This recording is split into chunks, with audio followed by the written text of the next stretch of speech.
Hello everybody. So slightly different topic today. We're going to be talking about something that's not too well known, and it involves Paladin's Esports. So let's set the scene.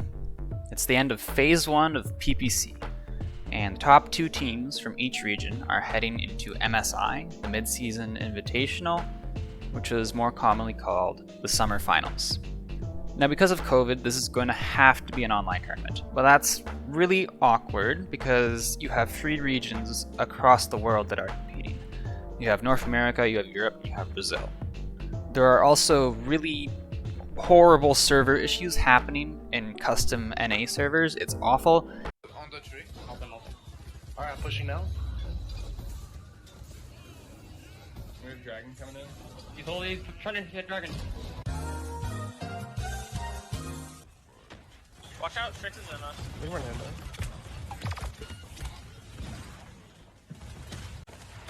I'm looking at the Andrew. Huh? I'm gonna bully out Andrew. Andrew one. Yeah, I'm on him. He's one. Andrew one. In main. Getting his Python. At this point, it's been going on for months. NA teams have been practicing on LATAM or even Russian servers, or just not practicing at all. I can confirm that Flashpoint, HP OfficeJet, and Tea Party, three teams in NA at the time, did not scrim, and a team that was going to MSI, Team Project, they only started practicing a bit before the tournament started. It also doesn't help that it's the end of the split and relegations are happening, and the impending roster changes are, they're also coming up, so that doesn't help either. I can't personally talk about the situations in Europe or Brazil, but needless to say, it wasn't much better. We can also talk about how most of the top teams are made of PPL players, former PPL players, and they tended to really not care about Paladins too much after PPL was killed off.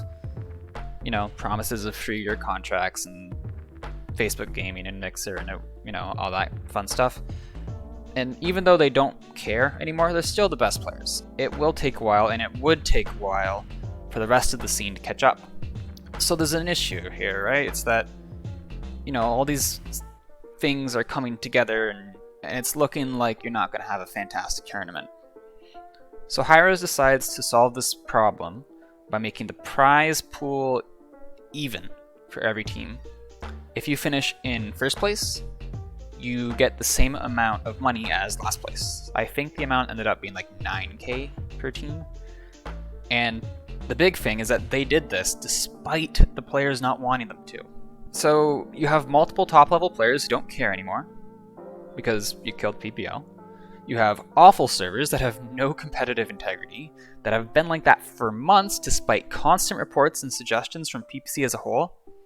You have a tournament where the results don't matter for anything. No standings, no different in prizing, nothing. The team that won the tournament made the same amount as the team that lost every game and didn't make it out of day one. And these teams are practicing against each other. Most teams already know who's better. And what did that result in? Some of his kills there. Also, no HiRez picked up for D69 right now, but it's only Genos on the other side, and if the Buck is staying bounce house, that's a little bit less self-sustained. We'll see how quickly he can go in, but this Buck tank can work out, but who's going to follow it up?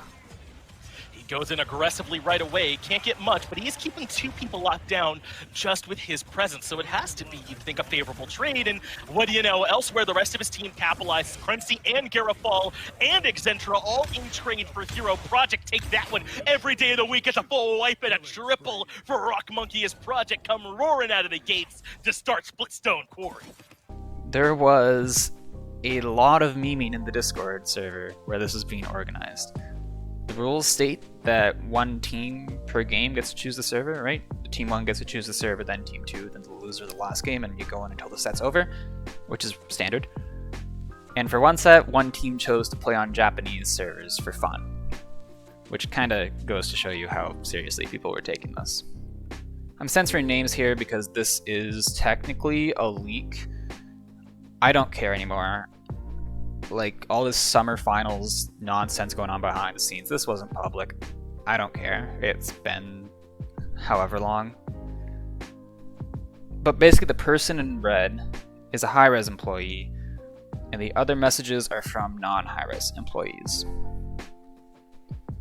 So HiRez set up the perfect conditions for the players to not care, and then acted really surprised when they didn't care, and then they used that as an excuse to kill the esports scene. They literally shot themselves in the foot. And there's something really interesting about this.